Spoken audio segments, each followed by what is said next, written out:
Along with breaks and abrasions, blood is an all too familiar sight at Northampton General A&E. What they don't see every day, however, is someone who's been bleeding out of their beak for a week. Someone like Roger Thurlow. I suppose it did start on Monday morning when I went into the office, and it's now 8:30 at night on Friday. It's been a bit of an eye-opener for Roger, I'm afraid. Despite the blood-soaked bandage hooked under his hooter, managing Roger's discharge is a full-time job. We're tearing bits off as Roger needs them, just to stem a little bit of the I've got through one of those already today. Roger's troubles began with a polyp, a build-up of hard skin on the inside of the nostril. The polyp was removed in a routine procedure, but a few days later, bleeding began. A nosebleed might not seem that dangerous, but Roger's at risk from some potentially nasty complications.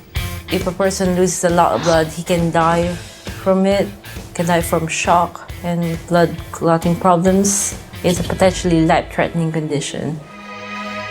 With congealed blood backing up in Roger's nose and throat, Dr. Salvia knows what's coming and kits herself out accordingly. Her first job is to clear the blocked passages. All right, you ready? Yeah. Okay, I'm going to take the bolster now. I'm going to look away. If, like Carol, you're a little squeamish, you'd be well advised to look away now. As the bolster comes away, a nostril full of congealed blood comes with it. Got this? Put this up. And once the nose is hoovered out, Dr. Salvia's next step is to insert creamed packs up the nostrils to prevent further bleeding. I'm just going to put this, and hopefully this would stop the bleeding, okay? Oh, right, so no need to cauterise anything. Yeah, no need to cauterize or anything. Right. There's a white stuff, it's antibacterial. Good. Unfortunately for Roger, his throat is filled with more of these blood slugs. There's only one simple way to get them out, and it's not pleasant. Can't stand the sight of blood. Time for Carol, and anyone out there watching who's not keen on the sight of blood, to look away again.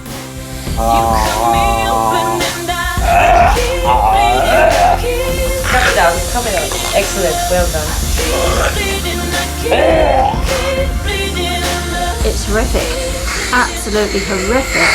That was it, all right. I can honestly say I haven't seen as bad on the horror movies. I mean, it was just phenomenal. It was like a large piece of liver. We then saw something rather like a whole slither of liver, wasn't it? I mean, it was just absolutely amazingly bad. After a quick gargle and a rinse, it's clear the bleeding still hasn't stopped, and Dr. Salvia tries a new approach. Inflatable packs, known as nasal tampons, to keep the blood at bay. Oh, God, straight. Just relax for me. Sorry, it's just horrible. Oh, it's not nice. Sorry. Sorry. That's all right. I'm inflating some air to hold it, so to stop the bleeding. It's like a pressure. That's right. Dr. Salvia is going to blow up those brain ticklers like a bicycle tyre. If these packs don't stop the flow, the only other option is surgery. Roger will stay in the ward overnight, but for now, medics have managed to stem the tide of blood. All I can say is thank heavens for the NHS. After his horrific ordeal, Roger can finally rest. It's a whole 3 days before doctors give the go-ahead for the removal of Roger's packs. The ice is going to constrict the blood vessels on the bridge of the nose, so when the packs come out, there won't be any bleeding, hopefully. Okay. I'm just going to gently remove these packs. Okay. Bit of a tug in. Okay, well done, you're doing really well. Just keep breathing normally for me. It's wonderful. Well, I've got to say, that was a cinch. Yeah? If bleeding resumes now, Roger will be straight into surgery. Ow. Sorry, you're right. Yeah, that one's a little more. Bit tuggy. That's all right, though. Okay.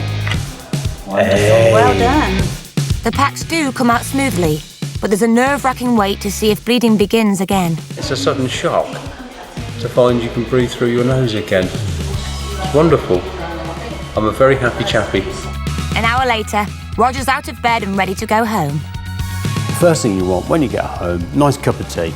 I'm really looking forward to that. Yeah, it's nice that he's going to be coming home.